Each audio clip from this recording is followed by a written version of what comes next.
એ લોકો દ્વારા જે ગુજરાતી ટ્રાન્સલેશન કરવામાં આવી રહેલ હતો એ મળી આવેલો. સાથે સાથે જે ટેરર ફંડિંગના નામે એ જે અહેમદ અને ઇબ્રાહીમના જે પૈસા મળ્યા હતા એમાંથી જે બાકી રહેલ 1,30,000 રૂપિયાની પણ રિકવરી કરવામાં આવેલી.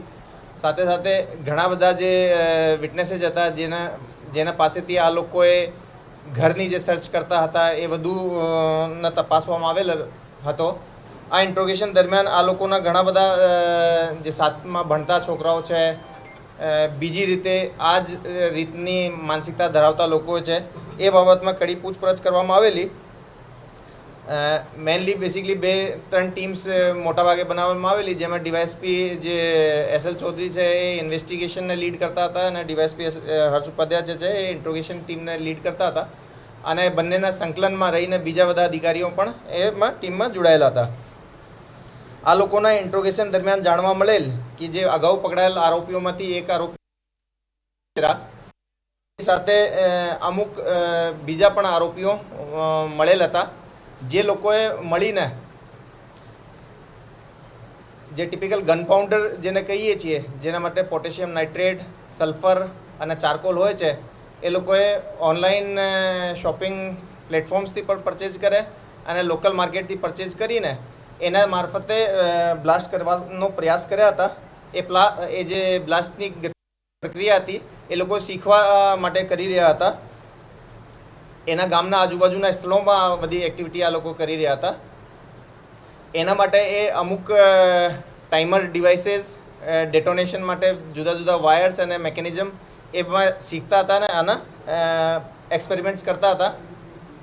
એક્સપ્લોસિવ સાઇઝની જે પાઇપ્સ આવે એ પાઇપ લેવાનો, પાઇપને અમુક સાઈડથી વેલ્ડિંગ કરાવવાનો, અમુક સાઈડ ઉપર પ્રોપર પ્રેશર થાય એના માટે વોલ્ટ્સ કરવાના, એના માટેની પણ ઘણી બધી જે પ્રક્રિયા હોય છે કે આઈડી બનાવવા માટેની, એ બધું કરી રહ્યા હતા. બ્લાસ્ટ કરવાની કામગીરી છે એમાં અમીન શેરાન સાથે સાથે અહેમદ અને જકરિયાને પણ એના બાબતમાં ખ્યાલ હતો. અને એમાં બીજા 5 આરોપીઓની પણ આઈડેન્ટિફિકેશન થઈ, જેના નામો બિલાલ આબિદ શેરા, મોહમ્મદ અબ્દુલ કડિયાલ, મોહમ્મદ અબુ સરા, સઈફ રઈસ મુખી અને મોહમ્મદ હસન હનીફ કારડિયા. એ 5 આરોપીઓને પણ આઈડેન્ટિફાઈ કરવામાં આવેલા. એ જે 5 આરોપીઓ છે મુખ્યત્વે સિદ્ધપુરની આજુબાજુના ગામડાઓથી, વડગામ, બનાસકાંઠા. એની કરતી વખતે એમાંથી એક આરોપી બિલાલ આબિદને અમે અમદાવાદથી લીધા. એ જમિયત ઉલ ઉલુમ મદરસા ગઢાથી ભણેલ છે.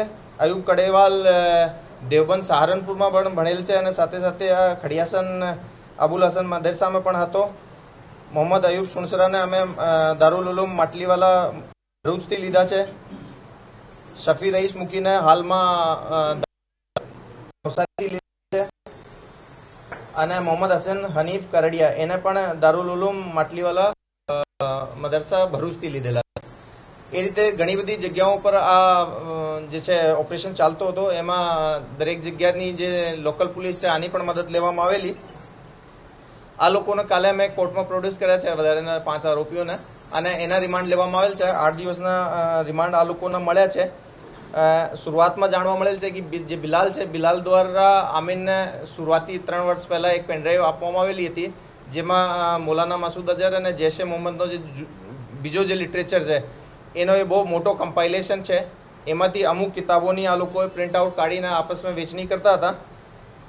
અને આ જે એક્સપ્લોસિવના આઈડિયા છે એ કિતાબ છે આમાંથી જ કે અકેલા મુજાહિદ જિહાદ કેસે કરે.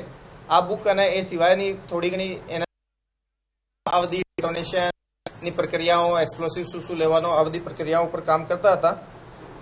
કુલ મલાઈને કહી શકાય કે આ ગુજરાત ATSની કામગીરીથી એક એ મોડ્યુલ જે કે બહારથી પણ સંપર્કમાં હતો અને જાતેથી અહીંયા પણ લિટરેચરના બેસિસ ઉપર એક્સપ્લોસિવ માટે એક્સપેરિમેન્ટ કરતો હતો.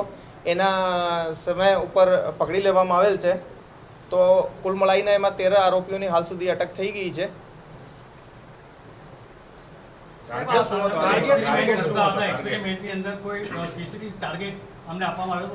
નહીં, એ જે એક્સપેરિમેન્ટ વાળું કામ છે એમાં એ લોકો હેન્ડલરની બજાય જાતેથી કરી રહ્યા હતા અને એની અંદર એ હાલ આ એક્સપેરિમેન્ટ શીખી રહ્યા હતા કે કઈ રીતે વિધાઉટ ફેલ એક્સપેરિમેન્ટ સક્સેસફુલ થાય.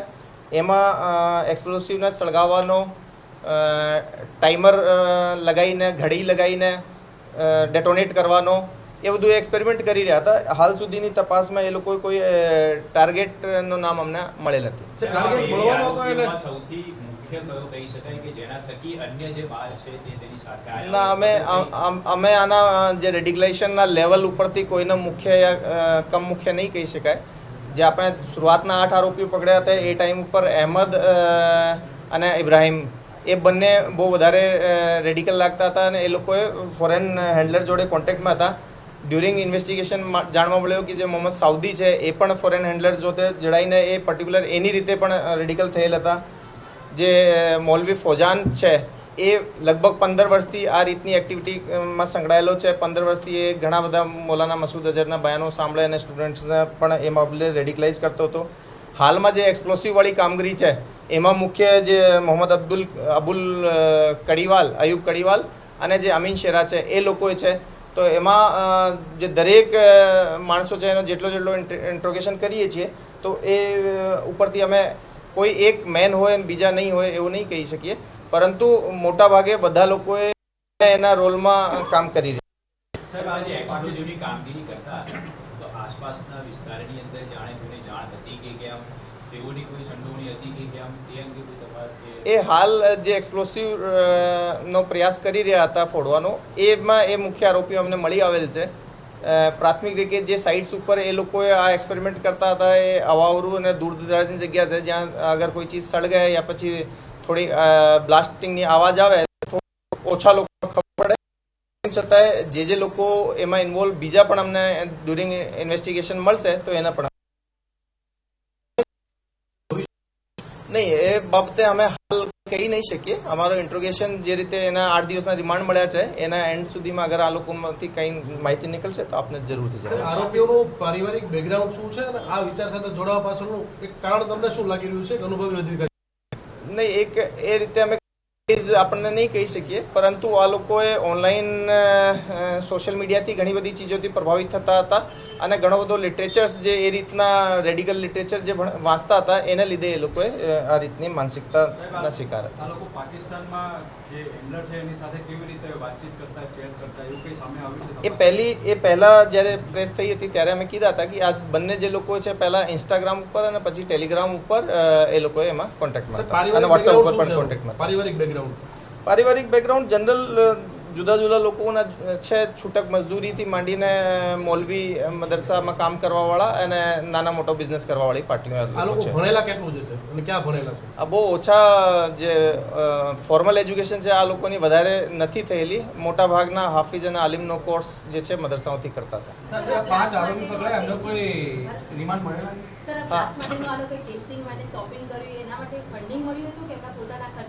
નહીં, એ લોકોએ એને પાસે જે પૈસા હોય એમાંથી સેવિંગ કરીને આ ચીજો પરચેસ કરી. સાહેબ, અગાઉ કાશ્મીરથી એક વ્યક્તિ ભૂતકાળના આરોપીઓને મળવા આવ્યું હતું, એનું ને આ લોકોનું કનેક્શન કોઈ ખરું અને એનું નામ સામે આવ્યું છે કોઈ ચોક્કસ અત્યારે?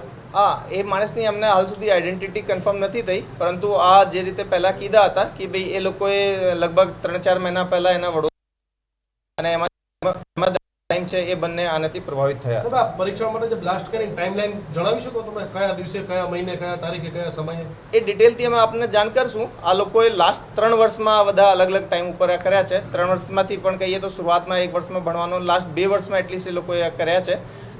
આ લોકોના ઇન્ટ્રોગેશનથી ચોક્કસ એક્ઝેક્ટ ડેટ્સ વગેરે પણ નથી મળતી, પરંતુ અંદાજિત મહિનાઓની ખબર પડે છે. એ અમે હશે તો આપણે પ્રેસ નોટમાં ખબર જ ન પડી 3 વર્ષમાં આટલું બધું ભેગું કર્યું, બનાવ્યું, કઈ જગ્યાએ બનાવતા હતા, પરિવારને ખ્યાલ જ ન આવ્યો?